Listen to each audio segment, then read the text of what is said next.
వాక్యంలోకి వెళ్ళే ముందు చిన్న ప్రకటన. ప్రతి వారం మనకి ఇక్కడ చర్చిలో మనకి వర్షిప్ జరుగుతుంది. బాధాకరమైన విషయం ఏంటంటే ఈ చర్చ్ వేరే వాళ్ళు కొనుక్కున్నారు. సహోదరి వారికున్న ఇబ్బందులను బట్టి, వారికున్న సమస్యను బట్టి, వారికి దేవుడిచ్చిన విడుదలను బట్టి ఈ చర్చిని వేరొకరు కొనుక్కున్నారు. ఇది హైవేను ఆనుకున్న చర్చ్ కనుక ఫస్ట్ మనల్ని కొనుక్కోమని చెప్పారు. మన దగ్గర అన్ని కోట్ల రూపాయలు లేవు, మన దగ్గర ఎండి బంగారములు లేవు. మన దగ్గర అన్నిటికన్నా గొప్పది ఏదైనా ఉందంటే ప్రభు అయిన యేసుక్రీస్తు వారి యొక్క నామము, వాక్యం. ఇది ఎండి బంగారముల కన్నా గొప్పది. అందుకే మన దగ్గర డబ్బులు లేవు, మనం కొనలేకపోయాం, వేరొకరు కొనుక్కున్నారు. వారు కొంతకాలం మనకు టైం ఇచ్చారు, వాళ్ళని రిక్వెస్ట్ చేస్తాం. ఎందుకంటే మనకు వేరే ప్లేస్ దొరకాలి. ఆ ప్లేస్ దొరికేంత వరకు కొంచెం మేము నడుపుకుంటా ఉన్నాం. వాళ్ళు సేవకులే కనుక దానికి ఒప్పుకున్నారు. త్వరలోనే దేవుని చిత్తం అయితే ఒక మంచి స్థలం దొరకాలని ప్రయత్నం చేస్తున్నాం, ప్రార్థన చేస్తున్నాం. మీరు కూడా ప్రార్థించండి. ఏదన్నా మంచి స్థలం ఉంటే మాకు చెప్పండి, తీసుకునే ప్రయత్నం చేస్తాం. కానీ ఒకటైతే నేను నమ్ముతున్నాను, ఈ రాజమండ్రికి సత్యం అంటే ఎలా ఉంటుందో ఆఫ్టర్ ఫ్యూ ఇయర్స్ చూపిస్తాను. నేను సీరియస్గానే చెప్తున్నాను. ప్రస్తుతానికి మన దగ్గర డబ్బులు లేకపోవచ్చు. నేను నమ్ముతున్నాను మన దగ్గర ఉన్న సత్యం ఎవరి దగ్గర లేదు. అది నేను చెప్పగలను. వాక్యాలు ఎలా అమ్ముతున్నారో, సంఘాన్ని ఎలా బిజినెస్ చేస్తున్నారో భారతదేశంలో సంఘాల తీవ్రత చూస్తే అర్థమవుతుంది. పల్లెటూర్ల నుంచి ఉద్యోగాలు చేతబట్టుకుని, పొట్ట చేతబట్టుకుని, బైబిల్ చేతబట్టుకుని దేవుని కొరకు చావో రేవని నిర్ణయించుకున్న యువకులు ఉన్నారు. అలాంటి టైంలో వెలుగుతుంది అన్న టయానికి ప్రతిసారి ఏదో ఒక ఆటంకం జరుగుతుంది. బాగా వస్తున్నారు పబ్లిక్. ఇప్పుడు సాతాను గడికి నచ్చలేదు అనుకుంటాను, ఏదో అలా పంపించాలని ప్లాన్ చేశాడు వాడు. ఆడు తలకాయ ఎక్కడికి పంపించేసినా ఆడు సిగ్గుపడేలని మళ్ళీ చెప్తున్నాను, ఇంకా పెద్ద జెండా ఎగరేస్తామా.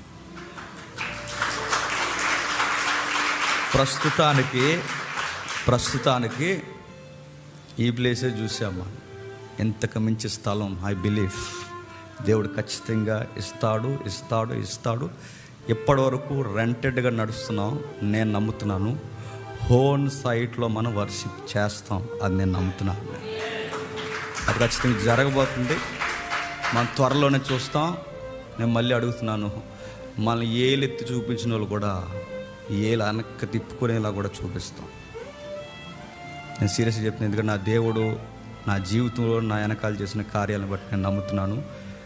నన్ను కదపాలనుకున్న ప్రతి ఒక్కరికి నేను చెప్తున్నాను, వీడి వెనకాల దేవుడు ఉన్నాడు రా అని మళ్ళీ ఒకసారి ప్రూవ్ అవుతారు. దాని గురించి ప్రార్థించండి. ఇంతకు మించి బెస్ట్. నాకు తెలిసి పెద్ద అడ్రస్ ఎక్కడికి ఏం మారదు. నాకు అర్థమవుతుంది పెద్ద అడ్రస్ ఎక్కడ, లాలా చెరువు దాటి ఎక్కడికి పోము, ఎక్కడే ఉంటాం. ఈ లాలా చెరువు దరిదాపుల్లోనే ఉంటాం. ఈ అన్ని సంఘాలకి ఇదిగో సత్యం ఇదిగా అని చూపిస్తాం. అటు ప్రార్థించండి. చిన్న ప్రార్థన చేసుకుందాం. ప్రార్థన. ప్రేమగల తండ్రి, కృపగల దేవ, కొన్ని విలువైన సంగతులు తండ్రి తమ్ముడు మాట్లాడు, మరికొన్ని మా ద్వారా మాట్లాడి. ఇవి గంభీరమైన సత్యాలు, సంఘంలో మరుగు చేస్తున్న సత్యాలు తండ్రి. చదవక, బోధించక, చెప్పిన తండ్రి అర్థం చేసుకునే పరిస్థితుల్లో ఎవరు లేని కాలంలో దేవా, బాలురము పసిబాలురమైన మమ్ములను తండ్రి ఎంపిక చేసి మా పల్లెటూర్ల నుంచి పట్టణాల వరకు ఈ తెలుగు రాష్ట్రాల్లో మమ్మల్ని ఊరేగిస్తున్నారు. సత్యము మాట్లాడుతున్నారు. మా దగ్గర ఎండి బంగారములు లేవు కానీ తండ్రి మీరు ఇచ్చిన ధైర్యము, వాక్యం మా దగ్గర ఉంది. దీన్ని చెప్పడానికి తండ్రి రాజులు ఎదుటైనా మేము నిలబడతాం, సామంతులు ఎదుటైనా మేము నిలబడతాం, ప్రాణాలు ఇవ్వడానికైనా మేము సిద్ధమవుతాం తండ్రి. మీ వాక్యము ప్రకటించడంలో తండ్రి మోమాటం లేని తండ్రి, ఆత్మ తీవ్రత కలిగిన తండ్రి ఆ రగిలింపు తండ్రి మాకు ఇచ్చారు. అది ఇంకనూ మమ్మల్ని రేపండి, ఇంకనూ మాతో మాట్లాడండి. ఈ శిలువ ధ్యానాల్లో మరొక సంగతి తండ్రి మా కళ్ళ ముందుకు తీసుకొస్తారని కోరుతూ మరొక్కసారి తండ్రి మా హృదయాలను తాగుతారని అర్థిస్తూ క్రీస్తు నామని ప్రార్థన సమర్పిస్తున్నాం తండ్రి. ఆమేన్. గతించిన వారం మనం సిలువను గూర్చిన ధ్యానము మనం ధ్యానించాం.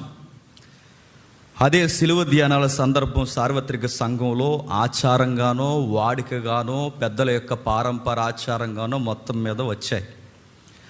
ఆ వచ్చిన సందర్భాన్ని మనం వదిలేకుండా సందర్భానుసారంగా పరిస్థితులు జరుగుతున్నాయి గనక సిలువ ధ్యానాల వర్తమానం మనం ప్రారంభించాం. లాస్ట్ వీక్ మనం ప్రారంభించింది ఏంటంటే, యేసుప్రభు వారిని గొల్గొతా అంటే పిలాతు ప్యాలెస్ దగ్గర నుంచి గొల్గొతా కొండ అంటే కపాల స్థలానికి ఈ తీసుకు వెళ్ళిపోతున్న ఈ ప్యాలెస్కి లేదా ఈ మౌంటైన్కి మధ్య ఉన్న జర్నీ లేదా కాల వ్యవధి కానీ లేదా ప్రయాణంలో పట్టే ఆ యొక్క దూరం ఎంత అంటే 5 కిలోమీటర్లు. ఈ 5 కిలోమీటర్ల లోపు ఏం జరిగిందో మనకు తెలుసు. కొందరు స్త్రీలు వచ్చి ఆయన దగ్గర ఏడుస్తున్నారు. ఆ స్త్రీలు వచ్చి ఆయన దగ్గర ఏడుస్తున్నప్పుడు యేసుప్రభు వారు అన్నారు, యెరూషలేము కుమార్తెలారా, నా నిమిత్తం ఏడవకండి, మీ నిమిత్తము మీ పిల్లల నిమిత్తము ఏడవండి. ఒక దినం రాబోతుంది. ఆ దినం ఎలా ఉండబోతుందంటే, కొండలను మెట్టలను మా మీద పడి కప్పండి అని ఆ రోజు బోరుడి ఏడ్చే ఒక రోజు రాబోతుంది. మీరు ఈ క్రైసిస్కే మీరు ఎలా అయిపోతున్నారంటే, అసలు నన్ను చూసి కాదు మీరు వేడాల్సింది, నాకన్నా ఘోరంగా మీరు చిదిగిపోయే రోజులు రాబోతున్నాయి. ఆ టైంలో మీరు ఆత్మీయంగా చిదిగిపోకుండా ఉండాలి అంటే, యెరూషలేము కుమార్తెలారా, మీకోసం మీ పిల్లల కోసం ఏడవండి. అది క్రీస్తు శకం 70లో అన్నట్టుగానే జరిగిపోయింది. ఇది హిస్టారికల్ మూమెంట్. అక్కడతో ఆ పేజ్ ఆపాము. ఈ 5 కిలోమీటర్ల జర్నీ అలా వెళుతున్నప్పుడు, అలా వెళ్ళిన తర్వాత ఆయన కలవరగిలి మీద సిలువేసేశారు. ఆయన ఈ సిలువేసినప్పుడు బైబిల్ పండితులు లేదా నవతరం బైబిల్ పండితులు కూడా ఈ చిట్ట చివరి ఈ మాట, ఈ చనిపోతున్న ఈ గంటల వ్యవధి ఉందో చూశారు. ఈ చనిపోతున్న ఈ గంటల వ్యవధిలో ఉన్న ఈ మాటల్ని రికార్డ్ చేశారు. ఆ రికార్డ్ చేసిన మాటల్లో సుమారు 7 సంపూర్ణమైన మాటలుగా బయటకు తీశారు. 7 మాటలు ఎందుకు సంఘానికి అంత ప్రాముఖ్యత పోషిస్తుంది ఈ రోజుకి ఆచారంలో అంటే, అవి చిట్ట చివరి చనిపోయే ముందు పలికిన మాటలు గనక. ఎవరైనా డిపార్ట్మెంట్ ఉంటే, మా వాళ్ళు వచ్చారు లేదో మరి వాళ్ళకి అర్థమవుద్ది. చట్టంలో ఒక చట్టం ఉంది, ఇండియన్ ఎవిడెన్స్ యాక్ట్, IEA.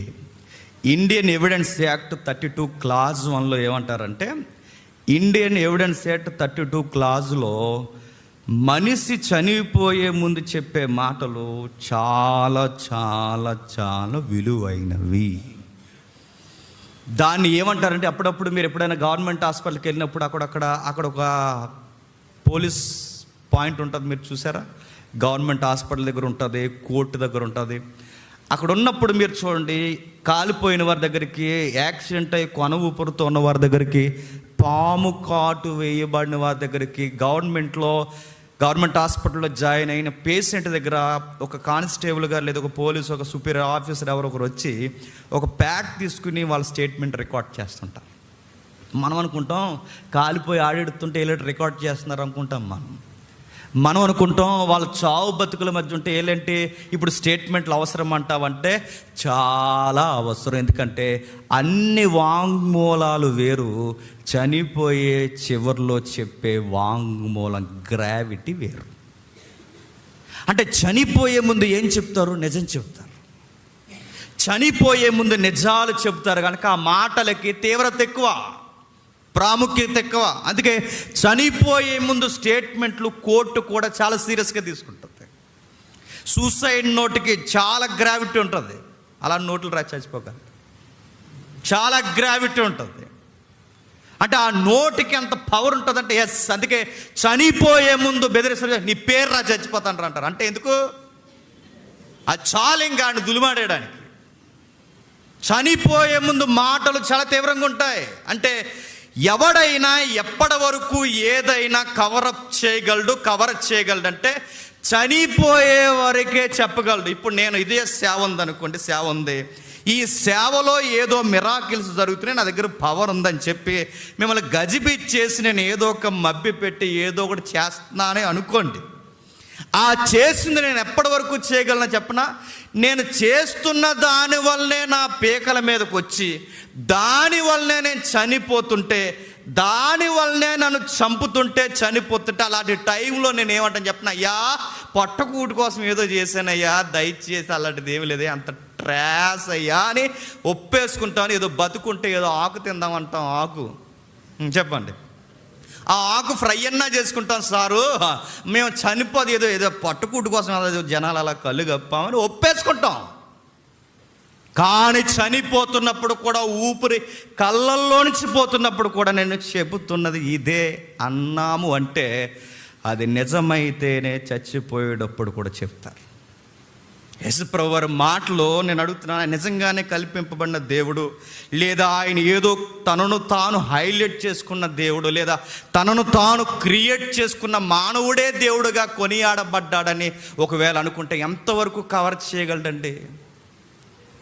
పిలాతు ప్యాలెస్ ముందు వరకే కవర్ చేయగలడు, ఇంకా జడ్జిమెంట్ ఇచ్చేస్తున్నారంట ఆయనకి, సార్ తప్పైపోయింది సార్, ఇది అలాగా బాగుంటుందని కంటిన్యూ అయ్యాను, కానీ నాకు ఎంత పీకల మీద వస్తుందని తెలియదని ఒప్పేసుకుంటాడు అబద్ధం. అయితే ఈ మధ్యకాలంలో అతని పేరు నాకు గుర్తులేదండి, వీలైతే నేను తర్వాత వారాల్లో వేస్తాను. ఇండియా వచ్చి భారతదేశంలో యేసుక్రీస్తు వారు గౌతమ్ బుద్ధుల వారి యొక్క బృందం దగ్గర, ఆ బృందాల దగ్గర యేసుప్రభు వారు ట్రైనింగ్ తీసుకుని ఓపిక అంటే ఏంటో నేర్చుకున్నాడంట.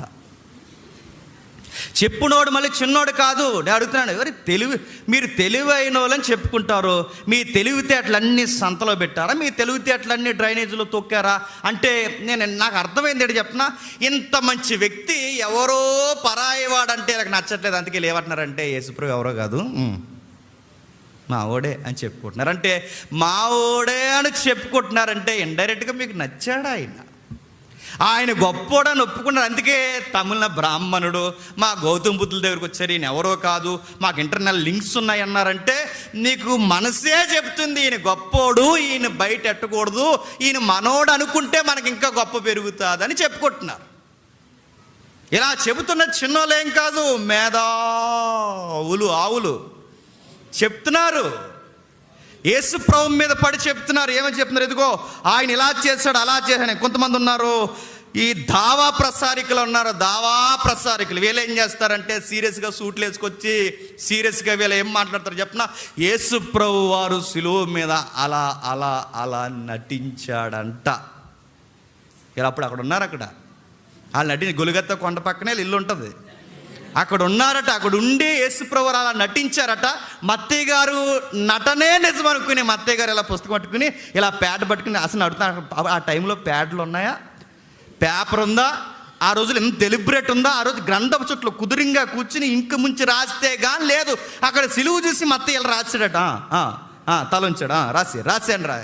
మీరు ఎంత బాగా ఊహించుకుంటున్నారా మీరు సూట్లు వేసుకుని.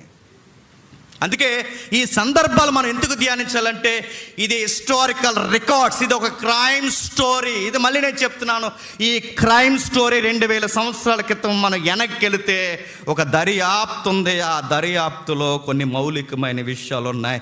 ఈ ఖైదీని గూర్చి మరొక ఖైదీ సాక్ష్యాలు ఉన్నాయి. చూద్దాం ఒకసారి, ఒక పిక్చర్ చూడండి, మీకు అర్థమవుద్ది ఏం జరుగుతుంది. అక్కడ జరుగుతున్న ఒక సంభాషణ జరుగుతుంది. ఆ సంభాషణ ఒక్క మాట మనం ధ్యానించబోతున్నాం. నాకు చాలా ఇష్టమైన మాట, ఆ ఒక్క మాట మనం ధ్యానించబోతున్నాం. ఏం జరుగుతుంది ఈ విషయాలంటే, ఒక భయంకరమైన వాతావరణం అక్కడ నెలకొంది. ఒక భయంకరమైన వాతావరణం అక్కడ నెలకొంది. ఆ వాతావరణంలో ఈ మాటల సంభాషణ జరుగుతుంది. 7 మాటలు కోట్ చేశారు కదండి, 7 మాటలు. నెక్స్ట్ 7 మాటలు కూడా ఒకసారి ఉంచండి. 7 మాటలు కోట్ చేశారుగా. 7 మాటల్లో ఏడాదికి జ్ఞాపకం చేసుకుంటుంది సంఘం, బాగానే ఉంది. ఏడాదికి 7 మాటలని జ్ఞాపకం చేసుకుంటుంది. కానీ నేను అడుగుతున్నాను, 7 మాటల్లో ఒక్క మాట అయినా మీకు ఆ గ్రావిటీ మీకు తెలిసిందా? నా క్వశ్చన్ అది. దాని గ్రావిటీ ఏంటో మనకు తెలిస్తేనని చెప్తున్నాను. 7 మాటల్లో ఒక మాట మాకు ఇవ్వలేదని కోపమిన్నారు బ్యాచ్ తెలుసా? సరిగ్గా 40 రోజులు శ్రమ దినాలను పెట్టుకుని 7 మాటల్లో ఒక మాట ఎప్పుడు ఆ కుటుంబానికి ఇచ్చేస్తారు, ఎప్పుడు ఎలకిస్తారు. మాకు ఒక మాట ఎవరు ఇంక రామండి, వచ్చి వారిని సంఘానికి రామండి, వేరే సంఘానికి వెళ్ళిపోతాను. ఎంత బెదిరింపులో! 7 మాటల్లో ఒక మాట ఇవ్వలేదని కోపమిచ్చి ఉన్నారు. కానీ అడుగుతున్నాను, 7 మాటలే కాదు, చాలా మాటలు ఉన్నాయి. కానీ 7 మాటలు ప్రాముఖ్యత సంతరించుకున్నాయి. జరుగుతుంది ఆ పిక్చర్ మీరు చూడండి. ఇది ఒక క్రైమ్ కేస్. ఏం జరుగుతుంది? ఎవరో ఉన్నారు, ఏదో జరుగుతుంది. ఆ జరుగుతున్న సంభాషణ చూడండి. యేసుప్రభు వారి పక్కన మరొక ఖైదీ ఉన్నాడు. ఆ ఖైదీకి, యేసుప్రభు అనే ఒక ఖైదీకి సంభాషణ జరుగుతుంది. ఆ సంభాషణలో ఒక మాట బయటికి తీసుకొచ్చారు. ఏం జరుగుతుంది జాగ్రత్తగా విందాం. ఏం జరుగుతుంది? ఎందుకంటే చనిపోయే ముందు అబద్ధాలు మాట్లాడుకోరుగా, వాళ్ళు గాల్లో ఉండి మాట్లాడుకుంటున్నారు. వాళ్ళ అబద్ధాలు మాట్లాడుకోరుగా, వాళ్ళు ఏం మాట్లాడారు ఇప్పుడు మనం వెళ్దాం ఒకసారి. లూకా సువార్త 23వ అధ్యాయం, లూకా సువార్త 23వ అధ్యాయం, లూకా సువార్త 23వ అధ్యాయం 42-43 వచనాలు.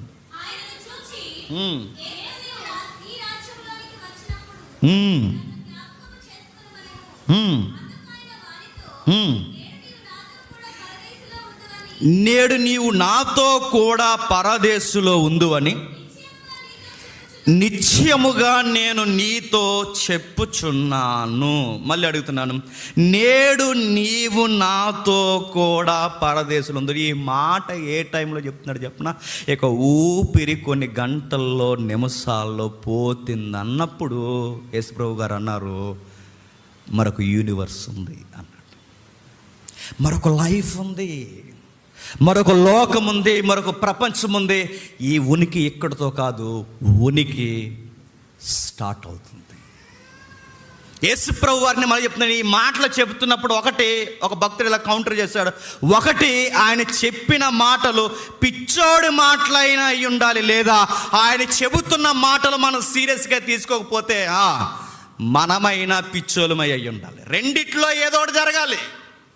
ఆయన మాటలైన పిచ్చి మాటలంటే మరొక లైఫ్, మరొక జీవితం, మరొక ప్రపంచం. నేడు మనం ఎక్కడి నుంచి ఇక్కడ సిలువ మీద చూస్తున్నారు, కానీ రేపు మనల్ని ప్యారడైజ్లో చూడబోతున్నామన్న మాట పిచ్చోడి మాట అయినా అయి ఉండాలి, లేదా ఆ మాట నిజమైతే మనమే పిచ్చోలమై ఉండాలి.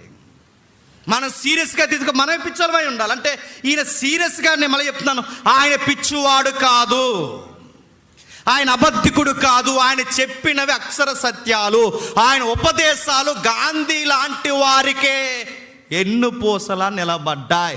ప్రపంచ సార్వభౌమ అధికారానికి, శాంతి సమాధానానికి ఈరోజు ఆయన మాటలు ప్రధాన సూత్రాన్ని పోషిస్తున్నాయి. ఆయన అనిన మాటలు, పిచ్చోడి మాటల్లో మంచి ఉపదేశాలు ఉండవు. పిచ్చివాడి మాటల్లో వాల్యూస్, ఎథిక్స్, నైతికత ఉండదు. ఆయన చెబుతున్నవి చిన్న మాటలు కానీ పచ్చి నిజాలు మాట్లాడాడు. ఆ పచ్చి నిజాల్లో మరొక లైఫ్ ఉందని డిక్లేర్ చేశాడు. చనిపోతున్నప్పుడు వాళ్ళిద్దరూ పర్సనల్గా మాట్లాడుకుంటున్నారు. ఆ పర్సనల్గా వాళ్ళిద్దరూ మాట్లాడుకుంటున్న టైంలో మరొక లోకం కోసం మాట్లాడుకుంటున్నారంటే అది ఎంత పచ్చి నిజం కాకపోతే మాట్లాడతాడు చెప్పండి.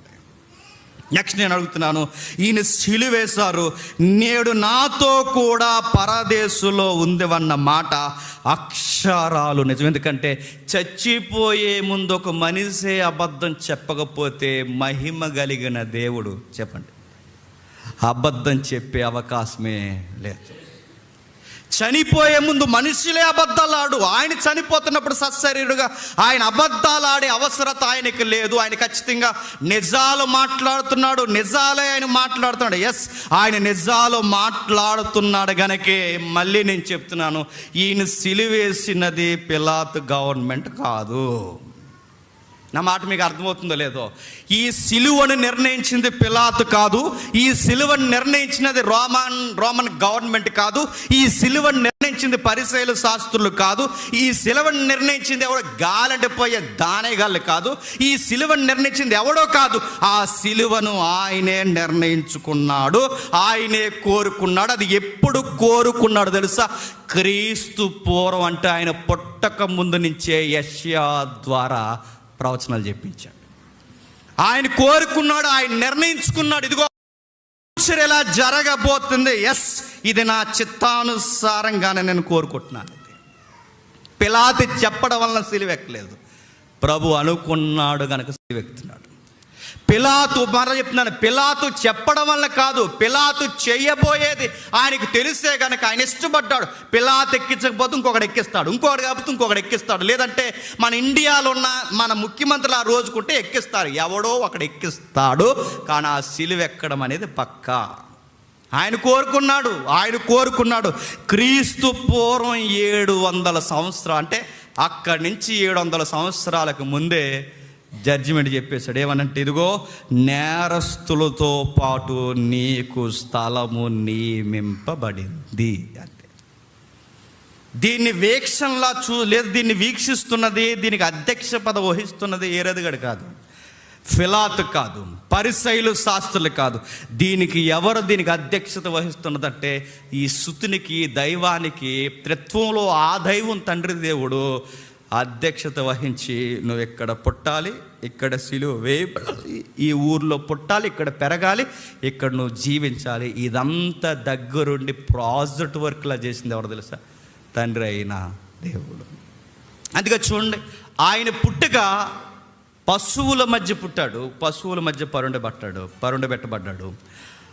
ఆయన బాగా వినండి, ఆయన పుట్టుకలో పశువుల మధ్య పరుండబెట్టబడ్డాడు.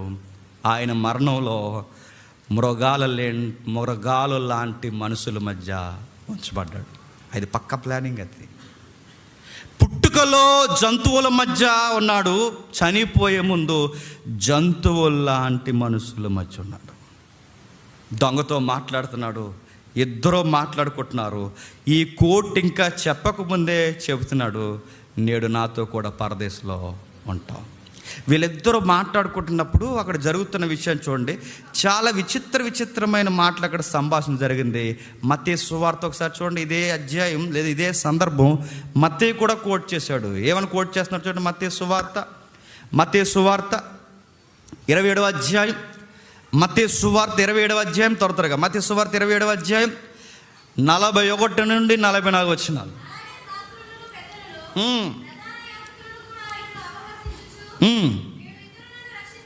వీడు ఇతరులను రక్షించును, తనను తాను రక్షించుకొనలేడు. ఇశ్రాయేలు రాజు కదా, ఇప్పుడు సిలువ మీద నుండి దిగిన ఎడల వాడిని నమ్ముదుము, వాడు దేవుని యందు విశ్వాసం ఉంచెను. ఆ దేవునికి ఇతను దేవుని కుమారుడుగా ఇష్టుడైతే ఇప్పుడునే వాణిని తప్పించునని చెప్పిరి. ఈ మాట మనకి చాలా ఇంపార్టెంట్. ఆయనతో కూడా సిలువ వేయబడిన బందిపోటు దొంగల క్వశ్చన్ అర్థం చెప్పండి. దొంగల్లో ఎవడ మంచోడంటే చెప్పండి, ఎవడో మంచోడు. ఎవడో ప్లేస్ డిసైడ్ చేయడు, కుడివైపు దొంగ మంచోడండి. కుడివైపు అని అక్కడ ఉందా? ఇది దగ్గరుండి చూసినట్టు ఆ బయట లేదా అన్నారంటే అన్న కుడివైపు ఎడమైపు నీకు చెప్పాడా? నువ్వేదో గ్రాప్ వేసినట్టు నేరస్థానంలో నువ్వు వెళ్ళావా? గ్రాప్ వేయడానికి వెళ్ళావని అడుగుతున్నాను నేను. కుడివైపు ఎడవైపు ఎలా డిసైడ్ చేస్తున్నావు మళ్ళీ నేను అడుగుతున్నాను. వాళ్ళిద్దరిలో ఎవడ మంచోడని ఎలా డిసైడ్? ఇద్దరు అన్నారు, ఇద్దరు కాదు, ఈ ఇద్దరు దొంగల్లో ఉన్నారు. ఆ దొంగలు సిలువ వేయబడ్డారు. దారిని నడుస్తూ చాలామంది దొంగలు మాట్లాడారు. ఆ దొంగలందరూ మాట్లాడిన దొంగ మాట్లాడి చెప్పినా, ఇతను నిజంగా దేవుని కుమారుడైతే చెప్పండి, సిలువ మీద నుంచి దిగి వస్తా అన్నాడు. నేను మళ్ళీ ఒకసారి చెప్తున్నాను, సర్రం అనిపోతుంది చాలామందికి. మళ్ళీ అడుగుతున్నాను, ఆ రోజు దొంగలన్న మాట ఏంటంటే, ఇతను దేవుని కుమారుడైతే ఆ 3 మేకులు పీక్కొని రా. సేమ్ మళ్ళీ అదే డైలాగ్ 2000 సంవత్సరాల తర్వాత అరువు తెచ్చుకున్నారు. ఎవరు చెప్పండి? దొంగలు. మరి ఈ దొంగలంటే దొంగల మాట దొంగలకే నచ్చుతుంది. ఏమని మళ్ళీ దొంగలు అంటున్నారు? ఏమని చెప్పండి. మరి దొంగల మాటలే నచ్చుతాయి. దొంగలు ఏమన్నారంటే, ఇదిగో ఈయన దేవుని కుమారుడైతే 3 మేకులు పీక్కొని వస్తాడు, అప్పుడు మేము నమ్ముతా అన్నారు. ఇప్పుడు కూడా ఏమంటారు? అదే మాట. ఏమని? ఇతను దేవుని కుమారుడైతే ఆ మేకులు పీక్కుని వస్తాను. అడుగుతున్నాను, మీరు దొంగల కనుకే దొంగల మాట కాపీ కొట్టాను. అదే చెప్తున్నాను సీరియస్గా. మీకు దొంగల మాటలే నచ్చితే, ఎందుకంటే యేసుప్రభు మాట మీకు నచ్చలేదు. ఆ రోజు దొంగలు చెప్పింది ఈరోజు చెప్తున్నారు. కొత్త డైలాగ్ ఏమీ లేదు. ఉందా? కొత్త 2000 సంవత్సరాల క్రితం అరువు తెచ్చుకున్న మాటే. ఆ అరువు మాట ఎక్కడదంటే ఆల్రెడీ అన్న దొంగలు అన్న మాట. అంటే ఇది దొంగల మాట, అది దొంగల మాటే. ఇది దొంగల ముఠాగాళ్ళు అన్నారా? ఎస్, ఆ దొంగల ముఠాగాళ్ళు అన్నారు. ఈ ముఠా మాట తెచ్చి మాట్లాడుతున్న ఈ ముఠా మేస్త్రులందరూ ఎవరు? ఇది దొంగల ముఠాయే. నా మాట మీకు అర్థమైందా? ఇది వీళ్ళు దొంగల మాట నచ్చుతుంది వారికి. ఆ రోజు అన్నారు, ఏమన్నట్టున్నారు? ఇదిగో వాళ్ళు మాట్లాడుతూ అంటున్నారు. వాళ్ళందరూ ఒక మాట, అందరితో పాటు వీళ్ళు కూడా కలిపేశారు. జనాలు ఎలా ఉంటారు చెప్పనా? ఇప్పుడు అంతా బాగున్నామండి, అందరం బాగున్నామా? పొరపాటున ఇందులో ఒక సీనియర్ తలకి ఏదో ఒకటి, అసలు చర్చ్ నడిపింపు ఇలా ఉండకూడదండి అనండి, జాయిన్ అయిపోతారు అందరూ. ఎస్, నేను అదే అనుకున్నానండి, అంటే కొంచెం చెబితే బాగోదు. ఇంకా ఎన్ని వాయిస్లు వస్తాయంటే అన్ని వాయిస్లు. జనాలకున్న జాడ్యం ఏంటి చెప్పిన, ఒక్కడ ఏదన్నా అన్నాడంటే ఇంక మిగిలిన గొంతులు కూడా లేచిపోతాయండి. అప్పటి వరకు డౌట్గా ఉన్నాడు కూడా ఇటు గొంతు కలిపేస్తాడు. యేసుప్రభు వారి దగ్గర ఆ పరిసయ్యులు శాస్త్రులు అన్నారు, ఇంకా వాళ్ళు అన్నారు, మిగిలిన వాళ్ళందరూ గొంతు కలిపారు. ఇక మిగిలిన వాళ్ళందరూ అంటున్నారు, ఈ ఇద్దరు దొంగలు కూడా కలిపేస్తారు. అంటే జనాలు ఎలా అంటాడు చెప్పినా, ఒకడు ఎటు వెళితే చెప్పండి, ఇంకా ఏది వెనక ముందు ఏం ఆలోచించారో మాట్లాడేశారు. సరే, ఈ ఇద్దరు దొంగల సంగతి వద్దాం, వీళ్ళ దర్యాప్తు చూద్దాం. ఏమవుతుంది వీళ్ళిద్దరు అంటే, వీళ్ళిద్దరూ ఎలా ఉన్నారట? వ్యాఖ్యానకర్తలు భలే అన్నారు. ఎలా ఉన్నారంటే, వీరు ప్రస్తుత లోకానికి గుర్తుగా ఉన్నారట. ఎలా ఉన్నారు? ఈ ఇద్దరు దొంగలు ప్రస్తుత లోకానికి గుర్తుగా. ఎట్లా అంటే, ఆ క్రైమ్ స్టోరీ మీరు జాగ్రత్తగా వినండి. ఎట్లా వీరు లోకానికి గుర్తుకున్నారంటే, ఇద్దరు నేరస్తులు ఒకే టైంలో సిలువ వేయబడ్డారా లేదా? ఎస్, ఆ పాయింట్ రైట్. రెండవది, ఆ ఇద్దరు మరణపు అంచుల్లో ఉన్నారా లేదా? చెప్పండి. రెండో పాయింట్, ఎస్, మరణపు అంచుల్లోనే ఉన్నారు. మూడో పాయింట్, ఆ ఇద్దరు ఘోరమైన దుర్మార్గమైన చావుకు తగిన వారని సిలువ వేశారా లేదా? ఎస్, అది పక్కా. నేను మళ్ళీ అడుగుతున్నాను, ఇప్పుడు ఇద్దరు ఒకే టైంలో సిలువ వేయబడ్డారు, ఇద్దరు ఒకే మరణపు అంచులో ఉన్నారు, ఇద్దరు ఘోరమైన దుర్మార్గమైన సిలువ చావులో ఉన్నారు. ఇప్పుడు నాలుగో పాయింట్ అడుగుతున్నాను, వీళ్ళిద్దరికి ఇప్పుడు ఏం కావాలి? విడుదల, క్షమాపణ కావాలి. ఇప్పుడు పాయింట్ పట్టుకోండి. ఇప్పుడు ఇద్దరు ఒకే పొజిషన్లో, ఒకే సీన్లో, ఒకే పరిస్థితుల్లో, ఒకే చావు అంచున్నప్పుడు ఇప్పుడు ఇద్దరికి ఒకేలా కావాల్సింది ఏంటంటే విడుదల కావాలి, క్షమాపణ కావాలి. ఇప్పుడు నేను అడుగుతున్నాను, ఇందులో విడుదల అంగీకరించింది ఎంతమంది? విడుదల వద్దని తృణీకరించింది ఎంతమంది? ఒకడికి విడుదల కావాలన్నాడు, మరొకడికి విడుదల వద్దని హేళన. సేమ్ మీరు లోకం చూడండి. నా మాట మీకు అర్థమవుతుంది. కొంతమంది సిలువను గూర్చి చెబుతుంటే మారతారు, కొంతమంది ఆడు సావంచుల్లో ఉన్నా కానీ సిలువను గూర్చి చెప్తుంటే అది ఎర్రగా ఉంటుంది. వీళ్ళిద్దరూ దేని గుర్తు చెప్పనా? లోకానికి గుర్తు. లోకము కూడా చూడండి, ఒకే ఇంట్లో ఒక వ్యక్తి మారతాడు, ఇంకొక వ్యక్తి మారడు. ఎలా మారంటే సిలువ మీద కూడా అంతే, పక్కనున్న ఒకడు మారాడు, ఇంకొకడు మారలేదు. లోకంలో కూడా అంతే, ఒకడు మారుతున్నాడు, మరొకడు మారట్లేదు. ఎందుకంటే ఒకడికి బుర్రకెక్కుతుంది, మరొకడు బుర్రకెక్కట్లేదు. ఎందుకంటే వాళ్ళకి ఎర్రిగా అనిపించిన వాడు మారడు. అయినా క్వశ్చన్ అడుగుతున్నాను, ఈ వ్యక్తి మారమంటేనే ఒక వింత. ఎవరండి? సిలువ మీద దొంగ. కుడివైపు ఎడవైపు నాకు తెలియదండి. సిలువ మీద దొంగ మారడం అనేది ఒక వింత. ఎలాంటి టైంలో అంగీకరిస్తున్నాడు చెప్పనా? చావంచులో ఉన్నాడు, రక్షణ లేకున్నాడు, భయంకరమైన పరిస్థితుల్లో ఉన్నాడు. ఇలాంటి టైంలో యేసు ప్రభువు వారు రక్షకుడని నమ్ముతున్నాడు. నాకు క్వశ్చన్ అడుగుతున్నానండి, ఎప్పటి వరకు అందరితో కలిపి తిట్టావు కదరా, సడన్గా ఎలా మారావంటే సడన్గా మారుతారు. ఒక వ్యక్తి మార్పు ఎలా ఉంటుంది చెప్పనా? గాలి ఇలా వీచి అలా వెళ్ళిపోతే ఆ గాలి ఎలా వెళ్ళిందని చూసి మనం చెప్పలేమో. వీడు సడన్గా ఎలా మారాడరా అన్నది గాలి వాటంలాగా ఉంటుందట. చిచ్చి వీడు మారడు అనుకుంటావా? ఆడి మారిపోతాడు. వీడు ఎలా మారాడు తెలియదు, ఎలా దొరికాడో తెలియదు. ఎందుకంటే కొందరు వ్యక్తుల జీవితంలోనికి దేవుడు జౌక్యం చేసుకుంటాడంటే బైబిల్ అంటుంది. ఎస్, జౌక్యం చేసుకుంటాడు. ఇన్వాల్వ్ అవుతాడంటే బైబిల్ చెప్తుంది, ఎస్, ఇన్వాల్వ్ అవుతాడు ఆయన. తెరవబడిన హృదయాల్ని గౌరవిస్తాడంటే బైబిల్ చెప్తుంది, ఎస్, తెరవబడిన సత్యము కొరకు ఆక్రందనతో ఎదురు చూసే ప్రతి హృదయాన్ని ఆయన గౌరవిస్తాడు. ఎలా మారాడంటే గంభీరమైన పరిస్థితుల్లో మారాడు. మళ్ళీ నేను సీన్లోకి వెళ్తున్నాం, ఆ సిలువ దగ్గరికి వెళ్తున్నాం. ఎలాంటి పరిస్థితుల్లో నమ్మాడంటే, యేసుక్రీస్తు వారు, బాగా వినాలి, యేసుక్రీస్తు వారు రక్షకుడని సిలువ దగ్గర ఎవ్వరూ నమ్మలేని టైంలో, చెప్పండి, దొంగ నమ్ముతున్నాడు. నా మాట అర్థమైందా? యేసుప్రభుని ఎప్పటి వరకు బాగా నమ్మారండి? అందరూనే రొట్టెలు పెట్టినప్పుడు నమ్మారు, చెప్పండి. పానీయం ఇచ్చినప్పుడు నమ్మారు, చెప్పండి. రోగాలు తీసినప్పుడు నమ్మారు. అందరూ ఎప్పుడు నమ్మకుండా పరారైపోయారు, చెప్పండి. పిలాతు పోలీసులు పట్టుకున్నారన్నప్పుడు సైడ్ అయిపోయి. ఎప్పుడు మీరు గుర్తుపెట్టుకోండి, సిలువ సూత్రం, అన్నీ బాగుంటే అందరూ ఉంటారు. తేడా వచ్చిందో నేను మళ్ళీ చెప్తున్నాను, ఏగలు కూడా కానబడవు. నేను మళ్ళీ చెప్తున్నాను, నా లైఫ్ ఎక్స్పీరియన్స్ చెప్తున్నాను. జరగకూడదు ఏదన్నా మన లైఫ్లో పిడుగు మన మీద పడిందో ఖాళీ లేదా అని చెప్తారు. ఆ టైంలో మనం ఏం కోరుకుంటాం చెప్పినా, జస్ట్ కొంచెం నాకు ఏమొద్దు కానీ కూడా కొద్ది నిమిషాలు నాతో ఉండండ్రా అని కోరుకుంటాం. ఏమొద్దు, మీరు డబ్బులు ఇవ్వద్దు, ఏమొద్దు, కొంచెం ధైర్యానికి అలా పక్కన ఉండండ్రా అని కోరుకుంటాం. పక్కనుంటే మనకేమవుద్దు అని చెప్పండి. శిష్యులు జారిపోయారు. మీరు చూడండి, ఎవరు ఉండరంటే ఉండరు. ఎప్పటి వరకు? యేసు ప్రభు సిలువ దగ్గరికి వెళ్ళేంత వరకే ఉన్నారు. వెళ్ళాడు, ఒక్కళ్ళు లేడండి. రొమ్మున అనుకున్న శిష్యులు లేడు, తాళాలు అందుకున్న శిష్యులు లేడు, ట్రెజరీ మెంబర్ ఇస్కరియోతు యోధా లేడు, పెద్ద మనుషులు ఎవరు కనబడట్లేదు, ఎవరికి వారు వెళ్ళిపోయారు. ఒంటరి చేసి ఈ టైంలో ఎవరు ఆయన బలవంతంగా బహిరంగంగా నమ్మరు.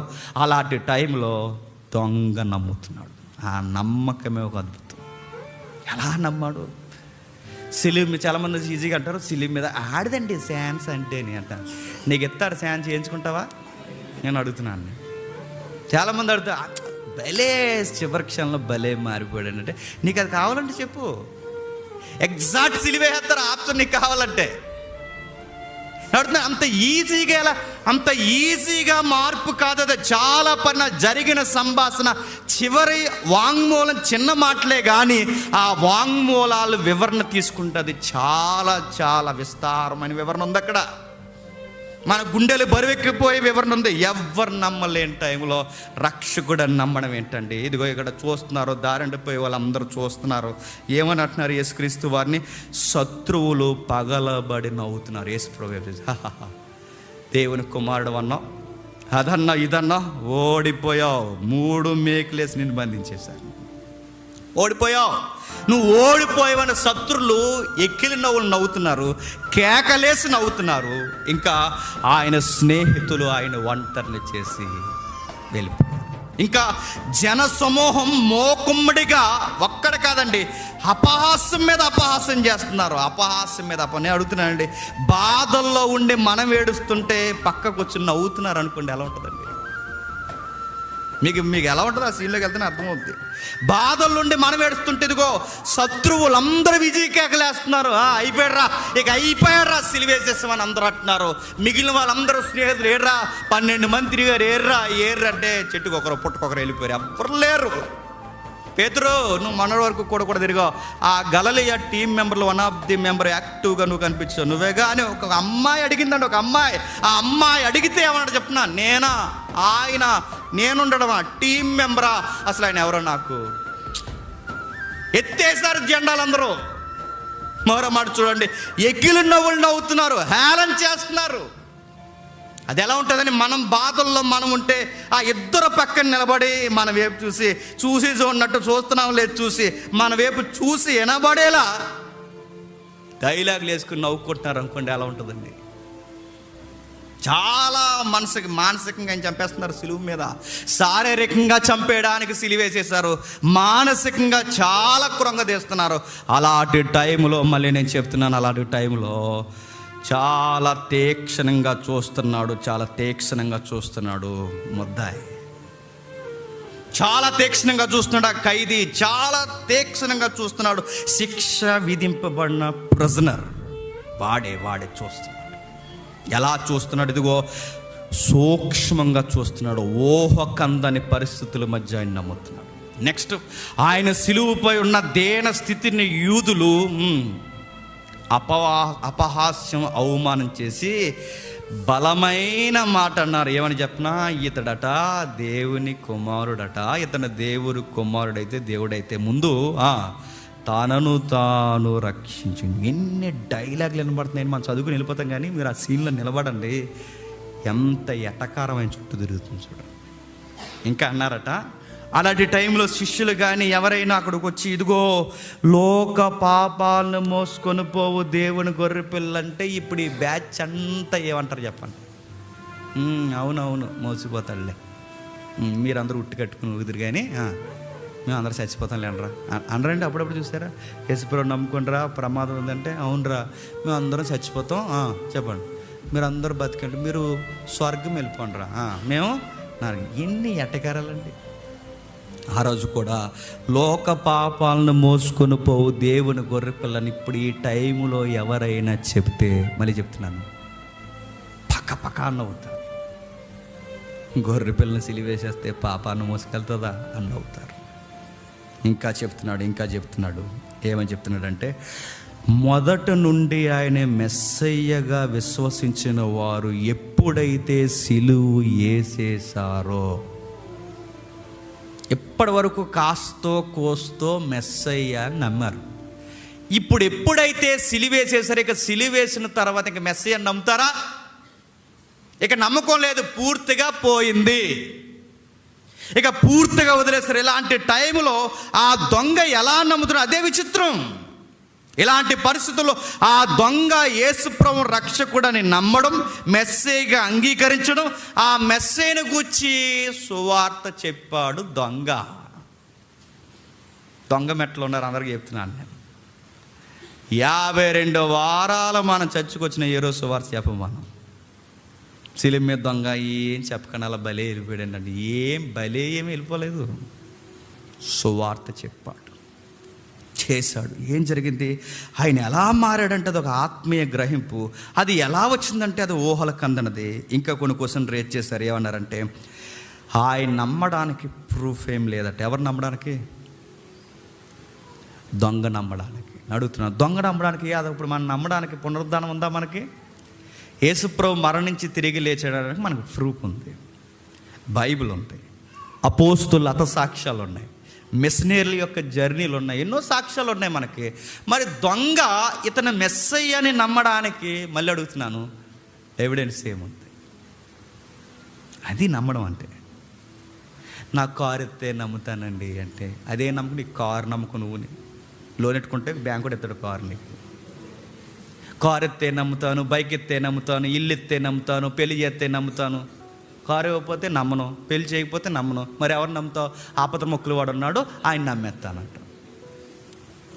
ముఖ్యమంత్రిని మార్చినంత ఈజీగా నేను చెప్తున్నాను, రాయితీలు రాకపోతే దేవుడిని కూడా మార్చేసి భక్తులు ఉన్నారు తెలుసా.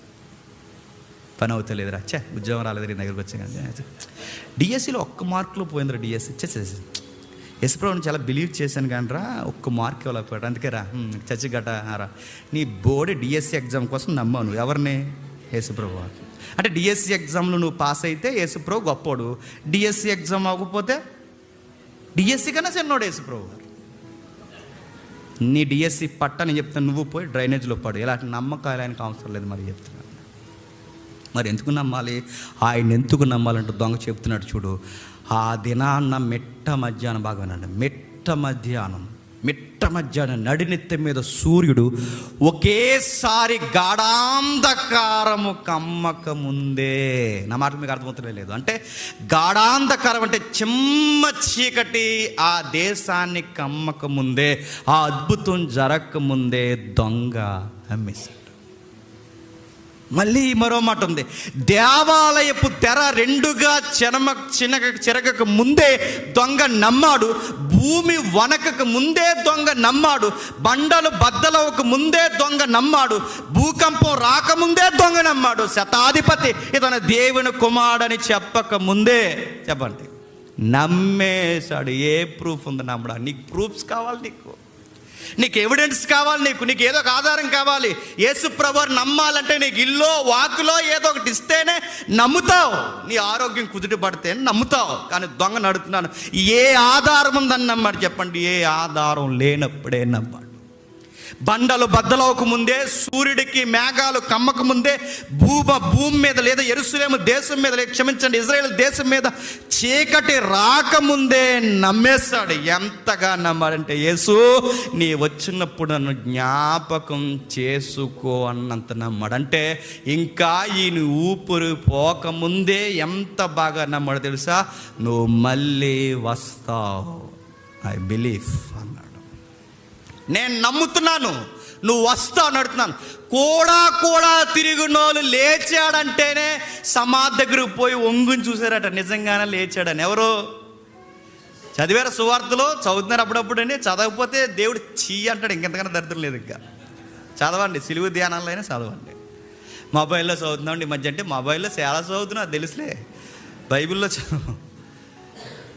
ఒకటి ఖచ్చితంగా కసి పెట్టుకోండి. స్నానం చేస్తాం, టిఫిన్ చేస్తాం, ఇదిగో బ్రేక్ఫాస్ట్ అవుతుంది, చక్కగా అంతా అవుతుంది, భోజనం చేస్తాం. ఇది ఎంత దినచర్యో బైబిల్ చదువుతాం అంతే. ఎన్ని అలా ఉన్నా బైబిల్ చదువుతాం. నా చుట్టూ బిగిసిపోయినా నేను బైబిల్ చదువుతాను. చదవాలి, బైబిల్ చదవాలి. సువార్త చెబుతుంది. ఎలాంటి టైంలో నమ్మాడు? ఇదిగో యేసు ప్రభు ఇంకా పునరుద్ధానం చెందకముందే నమ్మేశాడు. దేవుణ్ణి నమ్మితేనండి ఇక నమ్మాలంతే. మళ్ళీ మాట చెప్పనా, నమ్మే. నువ్వు గుడ్డిగా అంటావో ఏ పదం అంటావో నాకు తెలియదు. నమ్మే, సీన్ ఆయన చేతులకి ఇచ్చే, చూడు ఎలా జరిగిస్తాడు, చూడు. జస్ట్ వెయిట్ అండ్ సీ, అలా చూడండి. నమ్మే. నువ్వు నమ్మి నిలబడితే చెప్తున్నాను, ఎర్ర సముద్రం పాయలైపోతాయి.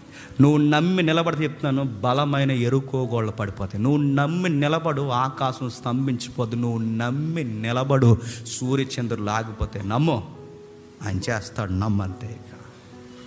దొంగ నమ్మాడు. ఎంత బలంగా నమ్మాడంటే, నువ్వు వస్తావు, నేను నమ్ముతాను. ఎటకారం ఎక్కువ ఈ లోకానికి. దేవుణ్ణి నమ్మామని గాల్లో దీపం పెడతామని, నేను ఎవడెట్టమాడ దీపం అని అడుగుతున్నాను. నిన్ను ఎవడెట్టమాడ దీపం? నువ్వు దేవుణ్ణి నమ్మడు. మళ్ళీ దీపం అంటే దేవుని టెస్ట్ చేస్తున్నావు నువ్వు. దీపం పెట్టి నేను అడుగుతున్నాను, నువ్వు దేవుణ్ణి నమ్ముతున్నావు, దేవుణ్ణి నమ్మని గాల్లో దీపం పెట్ట, నీ దీపం ఆడాను గాల్లోకి నువ్వు కూడా ఎలాగో పడిపోతావు. నువ్వు దేవుణ్ణి నమ్ము, నీ గాల్లో దీపమే కాదు, ఆయనకి నచ్చితే ఆ కొండను కూడా లేపు అక్కడ పడేస్తాడు. నువ్వు నమ్ము. ఈ లోపల కంగారు చేస్తారా? నీకు కంగారు వచ్చి నీకు ఎవిడెన్స్ కావాలి ఏదోటి. దీపం అడిపోతుంది, దీపం మళ్ళీ నిలబెట్టు, దీపం అడిపోద్ది, నేను ఎవడెట్టమాడు పెట్టుకో. ఆయన టెస్ట్ చేయకు, ఆయన మనల్ని టెస్ట్ చేయాలి. నువ్వు ఆయన టెస్ట్ చేయక. నమ్మాడు, ఏ ప్రూఫ్ లేనప్పుడు నమ్మాడు. ఎంత బాగా నమ్మాడంటే, ఆ మనసు అంటున్నాడు, ప్రభువా ఈ టైంలో నువ్వు నాకు అవసరం. తెలుసో తెలియకు ఇవన్నీ నేను అబ్జర్వ్ చేస్తున్నాను. ఈ గోల, ఈ ఎటకారాలు, ఈ ఎకులు నవ్వులు, ఈ ఆలాకోలలు అందరి మధ్య ఎవరు నిన్ను అర్థం చేసుకున్నారో లేదో నాకు తెలియదు, కానీ నేను నిన్ను అర్థం చేసుకుంటున్నాను. నేను నమ్ముతున్నాను నువ్వు ఎవరో కాదు, సేవియర్. నేను నమ్ముతున్నాను, నన్ను రక్షించే రక్షకుడు. నాకు పెద్ద వింతేడు చెప్పనా, అతను ఎలా అయితే సిలువలో ఉన్నాడో, ఎగ్జాక్ట్ యేసుప్రభు అలాంటి సిలువలో ఉన్నప్పుడు ఈయన ఎలా కాపాడతాడని నమ్ముతున్నాడండి. నా మాట మీకు అర్థమవుతుందో లేదో? ఇప్పుడు ఆయన సిలువలోనే ఉన్నాడుగా. పోనీ బయట ఉంటే ప్రభువా నువ్వు నన్ను కాపాడుతావు, ఏదో పిల్లలతో మాట్లాడి ఏదో అంటే అనుకోవచ్చు. అదే శిక్షలో యేసుప్రభు ఉన్నప్పుడు ఎలా నమ్ముతున్నాడు?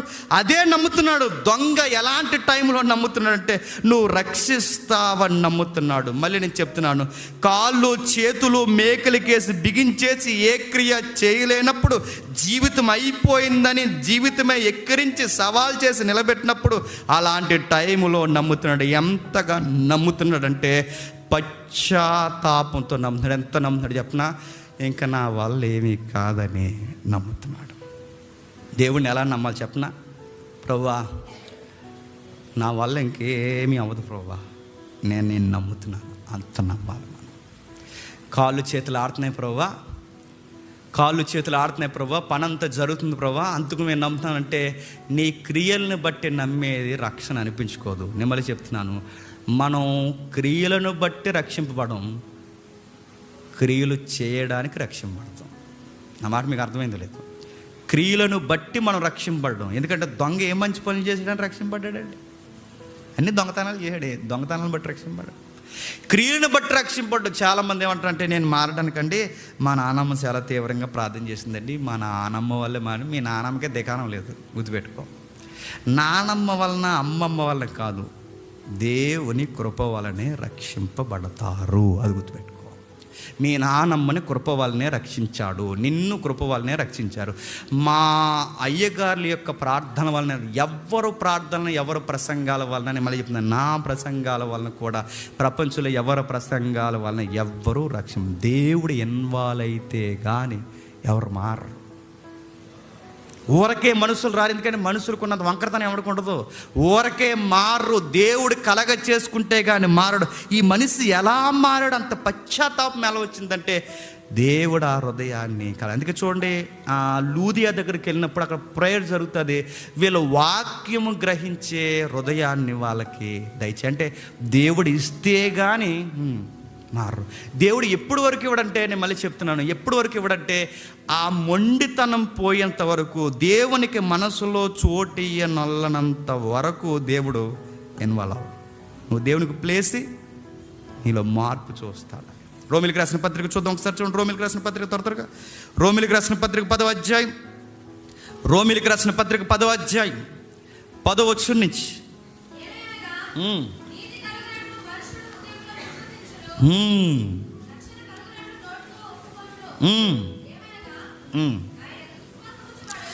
ఆయన యందు విశ్వాసం ఉంచిన వాడు ఎవడును సిగ్గుపడడని లేఖనము చెప్పుచున్నది.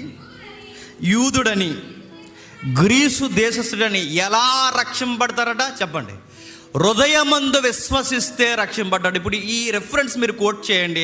దొంగ హృదయమందు యేసుక్రీస్తు వారిని చెప్పండి విశ్వసించాడు. నెక్స్ట్, నోటితో ఒప్పుకున్నాడు. అందరూ ఇతను మెస్సయ్య కాదు అన్నప్పుడు ఆ నోరు మెస్సయ్య అని ఒప్పుకుంది. అందరి హృదయాల్లోంచి ఆయన తీసేసినప్పుడు ఈ కుమారుడు ఆయన హృదయంలో పెట్టుకున్నాడు, నమ్మాడు. హృదయంలో దేవునికి స్థానం ఇస్తే మార్పు గంభీరంగా ఉంటుంది. మారడమే కాదు, ఆ వ్యక్తి ఏమన్నాడంటే, పక్కనున్న దొంగతో మాట్లాడతాడుగా, మీకు తెలిసిన రెఫరెన్స్ ఏమంటాడంటే, పోయి నీవు అదే శిక్షలో ఉన్నావు, నువ్వు దేవునికి భయపడవా? క్వశ్చన్ అడుగుతాను, చెప్పండి. నీవు అదే శిక్షలో ఉన్నావు, నువ్వు శిక్షకు భయపడవా అనాలి కానీ ఏమంటున్నాడండి అంటే, ఈ శిక్ష కన్నా భయంకరమైనది ఒకటి ఉంది, మనం దేవునికి భయపడాలి. అంటే సిలువ మీద దొంగ రక్షింపబడ్డానికి పెద్ద క్రియలు ఏం చేయలేదు, కానీ నా మాట బాగా వినాలి, ఇది థియలాజికల్ వర్డ్. ఇది రక్షింపబడ్డానికి పెద్ద క్రియలు ఏమీ చేయలేదు, కానీ రక్షింపబడ్డాక క్రియ స్టార్ట్ చేశాడు. ఏం క్రియ స్టార్ట్ చేశాడు? పక్కోడికి సువార్త చెబుతున్నాడు. ఏమని సువార్త చెప్తాడు? మనకిది న్యాయమే, మనకిది తగిన ఫలమే, ఇది మనకి సరి అయినదే జరుగుతుంది, కానీ ఆయన ఏ నేరము చేయలేదు. మళ్ళీ క్వశ్చన్ అడుగుతున్నాను, ఆయన పక్కన పెట్టండి. ఇది మనకి తగినదే అంటున్నాడంటే ఏమంటున్నాడు? పాపాన్ని ఒప్పుకుంటున్నాడు. ఒక మనిషి ఎప్పుడు రక్షింపడతాడు? దేవుడు ఊరకేం రక్షించాడు? ఒప్పుకుంటున్నాడు. ఒప్పుకో, మళ్ళీ చెప్తున్నాను, ఒప్పుకో. దేవుని దగ్గరకు వచ్చి ఒప్పుకుంటే రక్షింపబడతాం. హృదయములో ఒప్పుకుంటే రక్షింపబడతాం. దేవుని దగ్గరకు వచ్చి కన్నీరు విడిస్తే మన స్థితి మనకు అర్థమవుతుంది. ప్రభువా, నేను పాపిని, మనకిది తగినదే, ఈ శిక్షకు మనం అర్హులమే అని ఒప్పుకున్నాడు గనకే దొంగ చెప్పండి ఊరక ఏమి రక్షించలేదు. ఆ మనిషి ఒప్పుకోలో కృంగిపోయాడు. మళ్ళీ చెప్తున్నాను, ఓ మాట అన్నాడు దొంగ, నీ రాజ్యముతో వచ్చినప్పుడు, ముగించేసుకుందాం, నీ రాజ్యముతో వచ్చినప్పుడు నన్ను జ్ఞాపకము చేసుకో. క్వశ్చన్ అడుగుతున్నాను, చెప్పండి. రాజ్యం అనే ఓడి అబ్బాయికి ఎలాగ అర్థమైందండి? ఇప్పుడు ఒక మాట అడుగుతున్నాను, నీ రాజ్యముతో వచ్చినప్పుడు నన్ను జ్ఞాపకం చేసుకొని ఎలా అనగలిగాడు? నేను మాట చెప్పనా, అందరూ చేతగానోడని సిలువ మీద చూస్తున్నారు. ఈ అబ్బాయి నువ్వు చేతగానోడు కాదు, ఈ ప్రజలను ఏలే సామంతుడివి, రాజువు నువ్వు అని చూస్తున్నాడు. క్వశ్చన్ నేను అడుగుతున్నాను, రాజు అనే పదం ఈ అబ్బాయికి ఎలా వచ్చిందంటే, ఈ ఏరేదిగాడు పిలాతుగాడు ఒకటి అయిపోయారు కదండి. సరిగ్గా ఒకటి వచ్చినప్పుడు దొంగలందరూ ఒకటి అయిపోతారండి. నిజంగానే ఇప్పుడు అప్పటి వరకు నీతో బాగుంటారా, సడన్గా అంతా పార్టీ అయిపోతారు. ఇలాగే అయిపోయారు, దొంగల పార్టీ అది. అప్పటి వరకు ఏరోదిగాడికి పిలాతుగాడికి పడదట, ఏరోదికి పిలాతుకు పడదు, కానీ సడన్గా వాళ్ళిద్దరు ఏమైపోయారట, ఫ్రెండ్స్ అయిపోయారట. ఎలా అయిపోయారంటే అంతే, సత్యానికి దొంగలు మోకొమ్మడిగా ఒకటి అయిపోతారు, వ్యతిరేకంగా నిలబడక అయిపోతారు అంతే. ఇక మరి మన వరకు నిద్ర పడేది కదండి, ఇప్పుడు పడుతుంది లేరా అంటారు. వాళ్ళిద్దరు ఒకటి అయిపోయి, వీడికి కొంచెం ఎటకారం ఎక్కువ. ఏరేది వర్గం నుంచి అసలు కదండి. వీడు ఎంత ఎటకారం అంటే, ఊరకే సిలివేసేకండి, పైన ఓ టైటిల్ రాసి సిలివేయండి అన్నాడట. దొంగలకి పూర్వం ఏదో ఒక బెల్లేసి బెల్ల మీద ఏదో ఒకటి రాసేవారు. ప్రాబ్లం అనో నేరస్తుడనో ఏదో ఒకటి రాసేవారు. కయ్యేని గడికి నుదుటి మీద రాస్తాడుగా దేవుడు, వీడి తేడాగాడని రాస్తాడు. అదే ఏదో సింబల్ వేసాడుగా, వీడి తేడాగాడని. అలా పూర్వం ఖైదీలకి నుదుటి మీద ఏదో ఒక సింబల్ రాసేవారు. ఇప్పుడు ఆ ఇద్దరు దొంగల్ని సిలివేశారా? ఈ ఇద్దరు దొంగల్ని సిలివేసినప్పుడు ఖచ్చితంగా ఖైదీల పైన వీళ్ళు ఏ సెక్షన్ ప్రకారం, వీళ్ళు ఏ క్రైమ్ మీద చనిపోతున్నారో పైన ఒక విలాసం, ఒక పలక రాస్తాడు. ఆ పలక మీద వాళ్ళ క్రైమ్ ఏంటో రాస్తారు. యేసుప్రభు వారికి క్రైమ్ ఏమీ రాయలేదు, కానీ యేసుప్రభు వారికి పలకెట్ట, ఆ పలక మీద ఒక టైటిల్ రాయారు, ఎటకారంగా రాశారు. నిజానికి ఇతనని ఈ క్రైమ్ వల్ల చంపేస్తున్నామని ఏదో ఒక సెక్షన్ చూపించలేదు. ఎందుకంటే చూపించడానికి ఏ సెక్షన్ ఉంది? ఏ సెక్షన్లో ఆయన తప్పలేదు. ఆయన ఏ విధముగా నేర్చారు. అందుకే వాళ్ళకి రాజ్యాంగం ప్రకారం ఇతను ఈ పాయింట్ మీద సిలివేస్తున్నాం అనడానికి ఏమీ లేదు కనుక ఆ లొసుకు కవర్ చేయడానికి, ఎటకారం ఇంకా ఎక్కువ చేయడానికి ఆ పలక మీద ఏమని రాశారంటే, ఈయన యూదుల రాజు. ఎటకారం ఏంటి చెప్పిన, ఆడు ఏలాకోలంగా యూదులకు రాజు అని పలక రాశాడు. ఆ ఎటకారం మాట చూసే ఈ దొంగ ఈయన నిజంగానే రాజు అని డిక్లేర్ అయిపోయాడు. మీకు అర్థమైంది లేదు? ఎటకారం చేస్తే ఇంకొకరు మారిపోతారు, అది గొడవ. నా మాట అర్థమైంది లేదు? ఈడు ఎటకారం చేశాడు, 3 మేకులు పీక్కోలేకపోయారు. 3 మేకులు ఇలాగే మాట్లాడి తర్వాత ఎవడో ఒకటి ఆలోచిస్తాడు, అసలు దేవుడయ్యుండి 3 మేకులు ఎందుకు పీక్కోలేదబ్బా నాడు ఆలోచించాడో ఆడు బాప్టిజానికి రెడీ అయిపోతాడు. నీ ఎటకారం అని మారుతుంది, గుర్తెట్టుకో. నువ్వు మారుతావు, నువ్వు మార్చడానికే మాట్లాడు. నువ్వు ఎంత మాట్లాడు. బైబిల్ అలా ఉంది, బైబిల్లో ఎలా ఉంది అన్నప్పుడు అవునా అలా ఉందా అని చదివాడో, అసలు విషయం మారాడో, మరొక ఆర్ఆర్కే మూర్తవుతాడు. నా మాట మీకు అర్థమవుతుందో లేదో? మారిపోతాడు. ఆడు ఎటకారంగా రాశాడు, ఏరదిగాడు యూదుల రాజు అని. ఇతను ఆ ఎటకారం మాట ఈ దొంగకి చెప్పండి ఆధారం అయిపోయి, ఇతను యూదుల రాజు నీ రాజ్యంలో వచ్చినప్పుడు నన్ను జ్ఞాపకం చేసుకున్న ఓడి ఖచ్చితంగా అది స్ట్రైక్ అవుద్ది. అది ఖచ్చితంగా స్ట్రైక్ అవుద్ది. నువ్వు రాజువే, ఈ యూదులకే కాదు నాకు కూడా రాజువే. మరో మాట చెప్తున్నాడు చూడండి, మరో మాట చూడండి. అదే లూకా సువార్త 23:42 ముగించేసుకుందాం. లూకా సువార్త 23:42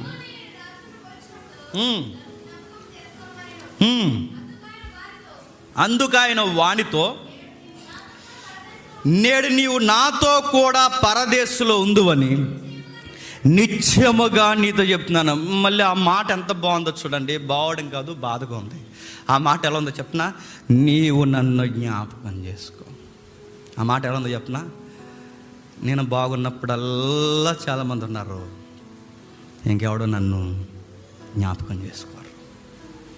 నన్ను జ్ఞాపకం చేసుకుంటే నన్ను సిలివేసినప్పుడే నా పక్కన నా బంధువులు, నా కుటుంబం నిలబడి ఏడవాలి. నా కాళ్ళు చేతులు బిగించి, నా మేకులేసి నా కాళ్ళు చేతులు బిగించి నన్ను కొరడాలతో కొట్టిదిగో నీ పక్కనే సిలివేసినప్పుడు నా అన్నవారు నాకొక్కరు కూడా లేరు. మరో మాట చెప్తున్నాను, నా స్నేహితులకి నేను ఇంకా అవసరం లేదు. నా స్నేహితులు నన్ను సంతోషంగా మర్చిపోతారు. నేను మళ్ళీ చెప్పనా, మనం త్వరగా మర్చిపోయేది ఎవరు చెప్పనా? స్నేహితులు మర్చిపోతారు. నేను సీరియస్గా చెప్తున్నాను, చాలా ఈజీగా మర్చిపోతారు, సంతోషంగా మర్చిపోతారు, బిజీలో మర్చిపోతారు, సింపుల్గా మర్చిపోతారు. అదే ఆడా ఓకే అంటారు, ఈజీగా మర్చిపోతారు. నా స్నేహితులు నన్ను మర్చిపోతారు, నా కుటుంబం నన్ను మర్చిపోతుంది. నేను ఇంకా నన్ను ఈ సిలువ ఏకమైపోయాక ఈ కెనాల్లో పడేస్తారు, ఈ ఆరిపోయిన కెనాల్. ఎందుకంటే గొలికత్తా పక్కన పెద్ద కెనాల్, మన కోరి గొయ్యి ఉంది చూసారా, అంత పెద్ద గొయ్యి ఉంటుంది లోపల, ఆ లోపల పడేస్తారు. కొన్ని రోజులకి నన్ను అందరూ మర్చిపోతారు. కానీ ప్రభువా, నేను అంటున్నాను, నువ్వు నన్ను మర్చిపోవు, నాకు తెలుసు. నన్ను అందరూ మర్చిపోయినా నన్ను మరమరి వాడు ఒకడు ఉన్నాడని నమ్ముతున్నాను. నువ్వు వచ్చినప్పుడు నన్ను జ్ఞాపకం చేసుకో. ఎంత బాగా నమ్ముతున్నాడంటే, నువ్వు వచ్చినప్పుడు నన్ను జ్ఞాపకం చేసుకో, నువ్వు వచ్చినప్పుడు నన్ను జ్ఞాపకం చేసుకో. నన్ను అందరూ మర్చిపోయినా నువ్వు నన్ను ఖచ్చితంగా మర్చిపో. నీకు రాజ్యం ఉంది, నువ్వు రాజువి. నువ్వు నన్ను మర్చిపోవు, నన్ను జ్ఞాపకం చేసుకుంటావు. నేను రాజుగా నేను ఎలా డిక్లేర్ చేస్తున్నాను తెలుసా? ప్రభువా, వీళ్ళందరూ సింహాసనం మీద కూర్చుంటే రాజు అంటున్నారు, నేనంటాను నువ్వు సింహాసనం ఏమీ ఎక్కకముందే రాజు అని నేనంటాను. నువ్వు ఎక్కబోవు సింహాసనం సింహాసనం కాదని, నువ్వు ఎక్కబోయే సింహాసనం సిలువే. నేను నమ్ముతున్నాను. మరో మాట, బంగారు కిరీటాన్ని ధరించుకుంటావని ఏళ్ళు అనుకున్నారు, మొండ్ల కిరీటమే నీ కిరీటమని నేను అనుకుంటున్నాను. నువ్వు రాజువి, రాజు వస్త్రాలు ధరించుకుంటావని వీళ్ళు అనుకుంటున్నారు ఈ శాస్త్రులు, పండితులు. కాదు, గోనె వస్త్రాలు ధరించుకుని అవి కూడా చింపబడే అర్ధనగ్నంగా సిలువ వేయబడడానికే వచ్చిన మహారాజు అని నేను నమ్ముతున్నాను. మరలా నేను చెప్తున్నాను, నీ చుట్టూ రాజు, సేనాధిపతులు, సైనికులు ఉంటారని వీళ్ళు నమ్ముతున్నారు. నీ పక్కన తోటి ఖైదీలుగా మేముంటామని నేను నమ్ముతున్నాను. నేను మళ్ళీ చెప్తున్నాను, ప్రభువా, నువ్వు రాజువి. ఎవడో చూడలేని టైంలో నేను రాజుగా నేను చూస్తున్నాను. ఎంత బాగా నమ్మాడండి సిలువ మీద దొంగ, ఎంత బాగా నమ్మాడు. నేను మళ్ళీ నాకు ఆశ్చర్యకరమైన మాట, శాస్త్రులు పరిచయలకి ఉండాల్సిన జ్ఞానం ఎవరికి ఉందండి? అంటే ఇప్పుడు మీరు గమనించండి, ఊహించినోడికే బాగా అర్థమవుతాడు యేసుప్రభు. వీడు పెద్ద పిహెచ్డి అన్నోడికి అర్థమవుతలేదు, అది గొడవ. ఎప్పుడు రాయికి దండం పెడుతుంటాయి ఏంటో మరి, అన్నీ బాగా అర్థమవుతుంటాయి. వీటికి నువ్వు ఎంబీబీఎస్ చదివావు, నువ్వు బీటెక్, నువ్వు ఎలా దండం పెడుతుందంటే ఏడేస్తాడు, అన్నీ అర్థమవుతాడు ఏంటో మరి. సామాన్యులకి మనకి యేసుప్రభు అర్థమవుతుంది, అర్థమైంది. శాస్త్రులకు అర్థమవుతుంది. అందుకే ఈ మాట తగినదేమో. యేసుప్రభు వారి కీర్తనలు అంటాడు ఏమనంటే, ఇదిగో జ్ఞానులకి ఈ సంగతులు మరుగు చేసి పశుబాలురకు ఈ సంగతులను బయలుపరచు. ఆ జాబితాలో దొంగ ఉన్నాడు. ఆ జాబితాలోనే మళ్ళీ చెప్తున్నాను, పసిబాలురమైన మనం ఉన్నాం. నేను మళ్ళీ చెప్తున్నాను, మన దగ్గర కోట్ల రూపాయలు ఎండి బంగారాలు లేవు, కానీ దేవుడు బయలుపరిచిన, చెప్పండి, విస్తారమైన ఎండి బంగారముల కన్నా విలువైన సంపద దేవుని జ్ఞానం. అదేనండి మన ధైర్యం. మన అడవిలో చెప్పిన వస్తారు, అది మన ధైర్యం.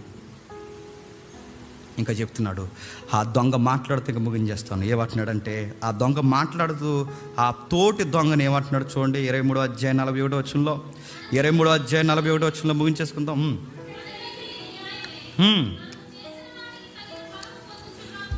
మనం చేసిన వాటికి తగిన ఫలము పొందుచున్నాను కానీ ఈయన ఏ తప్పుదము చేయలేదని చెప్పి ఆయనను చూసి యేసు,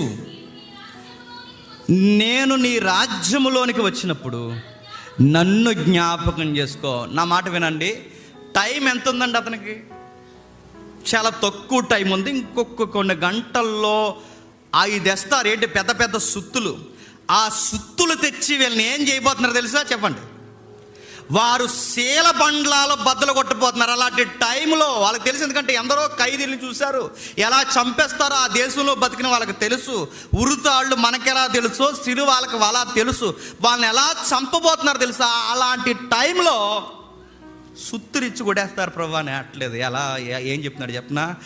సువార్త చెప్తున్నాడు. పక్కోడికి తక్కువ టైంలో సువార్త చెప్తున్నాడు. ఎంత టైం చూడండి, తక్కువ టైంలో సువార్త. ఏమని? ఈయన ఏ తప్పు చేయలేదు, లోకమంతా ఏముందంటే ఈయన తప్పు చేశాడని లోకానికి విరోధంగా ఈ అబ్బాయి ఏమంటున్నాడంటే, చెప్పండి, ఈయన తప్పు చేయలేదు. సువార్త. నెక్స్ట్, ఆయన రాజు అని ప్రకటిస్తున్నాడు. సువార్త. నెక్స్ట్ తోటి ఖైదీని గద్దిస్తున్నాడు, సువార్త. నెక్స్ట్ ప్రజలందరూ వింటుండగా తోటి ఖైదీకి ప్రజలకి హేరుగా దూరముగా యేసు ప్రభువు వారిని ఏం చేస్తున్నాడు చెప్పండి? హత్తుకున్నట్టు మాట్లాడుతున్నాడు. అంటే సువార్త చేసేసాడా ఇతగాడంటే ఎస్, ఆ కొద్ది నిమిషాల్లోని ఈ వ్యక్తి చెప్పండి సువార్త చేశాడు. నేను మళ్ళీ క్వశ్చన్ అడుగుతున్నాను, కొద్ది నిమిషాల వ్యవధిలోనే సువార్త చేస్తే మనకి నిమిషాలు కాదండి చెప్పండి, సంవత్సరాలు ఉన్నాయి. సువార్త చేస్తున్నామా, చేసే వాళ్ళని చేయనిస్తున్నామా చెప్పండి? చెయ్యం, చేసేవాడికి పేర్లు పెడుతున్నా. ఇలా చేస్తారేంటండి అసలునే అన్నారు. దొంగ సిలువ మీద, దొంగ సిలువ మీద. ఈసారి ఎవడన్నా ఆడు బెటరండి చివర్లో అందంగా ఏమి నీకు కావాలని చెప్పి ఆఫర్ రెడీగా ఉంది. నువ్వు ఆ టైంలో అన్నా సువార్త చెబుతానంటే సిలువేస్తాడు యేసు ప్రభువు. అప్పుడు చెప్పు. నేను ఎప్పటి వరకు మన నోరు పెగలదో చెప్పనా?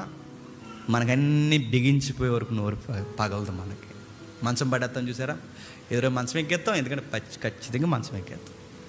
మీరు ఏమనుకుంటారు కూడా మంచాలు ఎక్కుతాం మనం. ఆ మంచం మీద పడుకున్నాక డాక్టర్ గారు చెప్తారు, దరిద్రం ఏంటంటే మనకే వినబడుతుంది, మనకి వినబడకూడదు అనుకుంటాడు.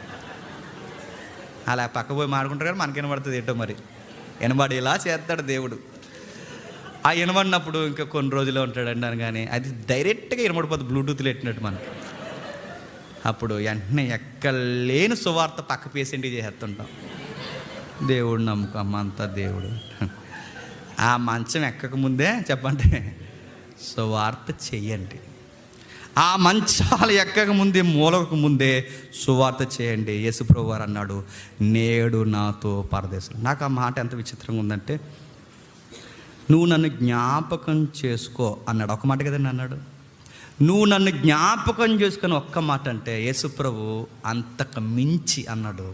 జ్ఞాపకం చేసుకోవడం కాదు, ఎప్పుడో వచ్చినప్పుడు జ్ఞాపకం చేసుకోవడం కాదు, నేడే నాతో పాటు పరదేశంలో ఉండబోతున్నావు.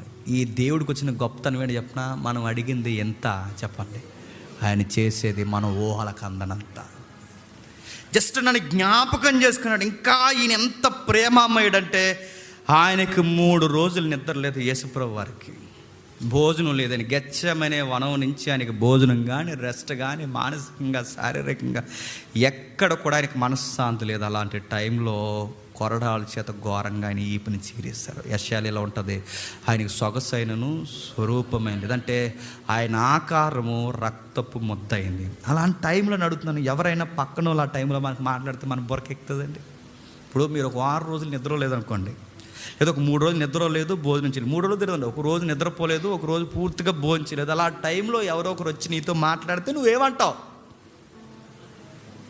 మర్యాదగా ముందు సాయంత్రం మాట్లాడదా ఉంటావు. నస కొనసాగించారంటే ఇంకెప్పుడు మాట్లాడకని చెప్తావు. ఆ టైంలో లైట్ వేస్తేనే మనకు నచ్చదు. ఆ టైంలో కరివేపాకు అన్నారంటే ఇంక తెక్కలు వేసిపోద్ది మనకి.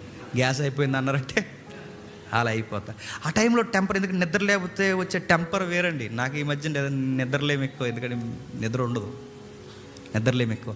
నిద్ర లేనప్పుడు ఆ సికాకు, ఎవడ ఏది చెప్పినా మన బుర్ర. నేను కూడా చెప్పినా, నేను ఓపెన్గా చెప్తున్నానండి, ఏమనుకోకండి. నాతో పాటు కొంతమంది మీటింగ్ వచ్చినప్పుడు, మీటింగ్కి వెళ్ళేటప్పుడు కొంచెం అలా ఊగుతుంది నిద్ర. మీటింగ్ నుండి వస్తున్నప్పుడు నిద్ర రాదు, ఎందుకంటే అప్పటివరకు మెసేజ్ చెప్తాను కదా, మంచి హీట్గా ఉంటుంది, నిద్ర రాదు. మళ్ళీ 3-4 వరకు నిద్ర రాదు. ఈ వెళుతున్నప్పుడు ఊగుతున్నప్పుడు నా వెనకాల కూర్చుని అప్పుడే మొదలెడతారండి స్టోరీలు. నేను ముఖం అంటాను అంటే, తమ్ముడు గారు అంటారు. ఒరే నేను ఇంకేం, నాకు ఆ టైంలో డోర్ తీసేసి నేను చెప్తున్నాను, నేను ఇంక రాను అని దూకేనంత ఫీలింగ్, అంటే అంత సికాకు ఉంటుంది ఆ టైంలో. ఆ టైం అది నిద్రలేమి చాలా టెంపర్గా ఉంటుంది. ఒక రోజుకే మనకి లేకపోతే అంటున్నాను, యేసుప్రభు వారికి నిద్ర లేదు, రక్తం లేదు, భోజనం లేదు. అలా టైంలో కొరడాలతో కొట్టేశారు, కళ్ళల్లో ప్రాణం ఉంది. అలాంటి టైంలో ఒక పాప వచ్చి మాట్లాడుతుంటే నాకు చాలా ఏడుపు వచ్చే మాట. ఒక పాప వచ్చి ఆయనకి రెస్ట్ లేని టైంలో, చచ్చిపోయే టైంలో ఒక పాప వచ్చి మాట్లాడుతున్న టైంలో యేసుప్రభు వారు చెప్పండి ప్రశాంతంగా వినడమే కాదు, ఆన్సర్ చేస్తున్నాడట. నేనేం మర్చిపోను, నేను వస్తాను, ఈరోజే నాతో పాటు నువ్వు పరదేశంలో ఉంటావు. నేను ఎంత మంచివాడు చెప్పిన, ఆయన చుట్టూ చుట్టూ పరిస్థితులు ఎలా ఉన్నా, రణగణధ్వనులు ఎన్ని ఈ ప్రపంచంలో ఆయనకు వినబడుతున్నా, ఒక పాపి పశ్చాత్తాపడితే అవన్నీ పక్కన పెట్టి వెంటాడు. అంతే. వినడమే కాదు, అంతకు మించి మనకు ఓదార్పిస్తాడు. దొంగ ఎంతలా మారాడంటే ఊహల కందనంత మారాడు. తక్కువ టైంలో సువార్త చేశాడు. ఈ దొంగ నీకు నాకు ఒక పాఠం నేర్పిస్తున్నాడు. యేసుప్రభు అని అన్నాడు, పరదేశంలో ఉంటాం. పరదేశం అంటే క్వశ్చన్ అడిగి ముగించేస్తాను. పరదేశం అంటే మీరు ఇంటికి వెళ్ళిన తర్వాత రిఫరెన్స్ చదవండి. పరదేశం అంటే కొలసి పత్రిక కానీ, కొరింథీ పత్రిక కానీ, మీరు అపోస్తుల కార్యం కానీ, ఫిలిప్పీ పత్రిక కానీ మీరు ఇంటికి వెళ్ళిన తర్వాత చదవండి. ఈ మాటలు చదువుతుంటే పరదేశం అనగానే అక్కడ కొన్ని వర్డ్స్ వాడు అపోస్తులైన పౌలు అంటాడు, మరణించిన తర్వాత మనం ఎక్కడ ఉండబోతున్నాం అంటే తేజోవాసులతో ఉండబోతున్నాం. తేజోవాసులు అంటే తేజోవాసులని అన్నారు. తేజోవాసులు అంటే వెలుగుతారని కాదు. తేజోవాసులు అంటే అదొక కౌన్సిల్, అదొక యూనివర్స్, అదొక ప్రపంచం, అదొక ఆత్మల భీకర సమూహం. అది అబ్రహాం, ఇస్సాకు, యాకోబుల గూర్చి చెప్పే తేజోవాసులు కాదు. అందరూ ఏమనుకుంటారంటే మనకన్నా ముందుగా చనిపోయిన భక్తుల ఆత్మలనే తేజోవాసులు అన్నారు. కాదు. మనకన్నా ముందు చనిపోయిన భక్తుల ఆత్మలు కాదు. తేజోవాసులు అంటే మరణము లేని, అంతము లేని, నిత్యము మహా వెలుగుతో గాన ప్రతికానాలు చేస్తున్న ఒక కౌన్సిల్, ఒక డిపార్ట్మెంట్ ఉంది. అదొక మరొక ప్రపంచం. వాళ్ళని తేజోవాసులు, జాగరికులు, ఎన్నో పదాలు ఉన్నాయి వాళ్ళకి. ఆ పదాలతో భీకర సంగ్రామ సమూహం, ఆ గుంపులో మనం ఉండబోతున్నాం. అంటే ఆ రోజు ఎలా ఉంటుందంటే ఒక మహా వెలుగుతో నింపబడిన దేవదూతల సమూహం. తేజోవాసులు అంటే వాళ్ళే. అందుకే ఆ కీర్తన గ్రంథంలో ఆకాశవాసులారా, ఆకాశం పైన ఉన్న జలములారా, కొన్ని పదాలు వాడతాడుగా. ఆకాశం పైన జలాలు, వీళ్ళెవరు ఆకాశం జలములు అంటే ముందుగా చనిపోయిన భక్తులు కాదు. వీళ్ళందరూ ఎవరంటే అదొక పెద్ద కౌన్సిల్. అది ఒక ప్రపంచం ఉంది. ఆ ప్రపంచంలో ఇదిగో ఇలా భీకరంగా అమాయకుడిగా చనిపోతున్నా కానీ నీ వెల్కమ్ ఎలా ఉండబోతుందంటే అదిరిపోద్ది. మై సన్, ఆ అబ్బాయికి చెప్తున్నాడు, నీకేం కాదు, అందరి దృష్టిలో దొంగవే, నీకు వెల్కమ్ ఎలా ఉండబోతుంది చెప్తున్నా, తేజోవాసులతో ఉండబోతుంది. కట్ట అదిరిపోద్ది. ఆ సమూహం ఇంకా ఊహలకు కూడా అందదు. ఆ భీకరమైన తేజోవాసుల సమూహంలో దొంగని దొరలా తీసుకెళ్తుంటే ఎలా ఉంటుందండి? అదే నేను అడుగుతున్నాను, మన కళ్ళు, మన నోరు అలా ఉండిపోతాయేమో. ఆ ఊహకి అలా ఉండిపోతాయి. ఏంటి ప్రభు ఈ ప్రపంచం ఏంటని? అది ఎక్కడో లేదు, చుట్టూ ఆవహించుంది. అది ఎక్కడో లేదు, దగ్గరగానే పలకరిస్తుంది. చనిపోయిన వెంటనే నిమిషాలు కాదు, సెన్స్లో టక్కుమని మనకు కనబడదు. ఒకేసారి కనబడుతుంది. ఎలా కనబడుతుంది? స్టెఫన్ చనిపోతున్నాడు, కనబడిపోతుంది. దూరంగా ఏమీ లేదు. ఎలీసా రథాలు దగ్గరగా కనబడుతున్నాయి, చూస్తున్నారు. అంటే ఈ ప్రపంచం పెద్ద దూరంగా ఏమి లేదు. కోడాన తిరిగితే యేసుప్రభు వారు అన్నారు, మీకు దూతలు ఉంటాయి, ఎస్కాట్ అన్నాడు. తేజోవాసులు కూడా ఉంటాయి, అవి కూడా ఉంటాయి. మీరు చూస్తారు. ఒకరోజు దొంగ అన్నాడు, నువ్వు ఆ సమూహంలోకి రాబోతున్నావు. ప్యారడైజ్లో ఎవరుంటారు ప్రభు అంటే, ఈ సమూహాలతో పాటు ప్యారడైజ్లో అబ్రహాం ఉంటాడు, ఇస్సాకు ఉంటాడు, యాకోబు ఉంటాడు, సంసోన్ ఉంటాడు, పౌలు ఉంటాడు, అపోస్తులు ఉంటారు, భక్తులు ఉంటారు, మిషనరీలు ఉంటారు, నీతిమంతులు ఉంటారు. వీళ్ళందరి గుంపులోనికి నేను ఆకర్షణంగా ఉంటాను, నాతో పాటు నువ్వు ఉంటావు. ఇంకా ఊహజాలండి, ఇంకేమైపోయిన పర్లేదు మనకి. అదొక్కడ చాలు, అది ఊహించుకుని బతికేచ్చు. ఇంకా చాలు, ఇక అలా ఉంటుంది ప్రభు అంటే యేసుప్రభు అన్నాడు, ఉంటుంది కాదు, ఉంటావు నాతో పాటు, ఉంటావు, వెళ్తాం, కొంచెం రెస్ట్ తీసుకో, వెళ్ళిపోతాం. రెస్టే దాన్ని మరణాన్ని జస్ట్ రెస్ట్ అంతే. వెళ్తాం, ఎవరో చూస్తాం. దొంగ విచిత్రంగా మారాడు. దొంగ విచిత్రంగా సువార్త చెప్పాడు. దొంగ మనల్ని సవాల్ చేస్తూ సువార్త చెప్పాడు. నా చేతులు బంధించినా, నా కాళ్ళు బంధించినా నేను మారాను, ప్రభు కొరకు చెప్తాను. మాకు ఉద్యోగంలో కుదురుతలేదండి అంటే నీకు నేను అడుగుతున్నాను, ఉద్యోగంలోనే నువ్వు సువార్త చెప్పలేకపోతుందని నేను సిలివేత్త చెప్తావా? నిన్ను పెద్ద నీకు మేకు అవసరం లేదు, నేను ఉద్యోగం వేసేసింది మేకు. అది సంసారంలో కుదిరి, నేను సంసారం మేకు, నీకు అన్నీ మేకు, నీకు ఏ బంద్ ఇచ్చేసి నేను అడుగుతున్నాను, ఈ సీన్లో నువ్వు ఉంటే చెప్తావా? నీకు పని ఒక మేకు, నీకు ఉద్యోగం ఒక మేకు, నీకు ఈ మేకులే నువ్వు వంకెట్టుకుని నేను చెప్పలేకపోతున్నాను అంటే ఒరిజినల్గా మేకులేసినోడే నోరెప్పి చెప్పాడట. నీకు ఏం మేకులేసి నిజంగా మేకులేస్తే చెప్తావు నువ్వు? చెప్పాడు. ఆ రోజే కాదు, ఆ రోజు ఆ పక్కోడికి చెప్పాడు. యేసుప్రభు వచ్చేంత వరకు ఈ రోజుకి చెప్పండి, చెబుతాడు. ఆయన సువార్త ఇప్పటికీ చాలామందికి చెబుతున్నాడు. దేవునికి మహిమ కలుగును గాక. ప్రార్థన చేస్తాం. క్షమించండి, ఆలస్యమైంది. ప్రార్థన చేసుకుందాం. ప్రేమగల తండ్రి, కృపగల దేవా, విలువైన సంగతులు తండ్రి మాకు అందించారు. దేవా, ఎన్నిసార్లు ఈ సిలువ ధ్యానం మేము చేసినా మాకు విచిత్రం, మా హృదయాలకు బరువైన సంగతులు. దొంగ యొక్క మార్పు తండ్రి ఎంత విచిత్రంగా ఉందో. ఈ వ్యక్తి మారతాడని ఊహల కందని టైంలో మారాడు. కుమారుడా, నాతో పాటు నేడు నువ్వు పరదేశంలో ఉండబోతున్నావన్న మాట తండ్రి అడిగినది ఎంత, చేసిన తండ్రి ఊహల కందనంత.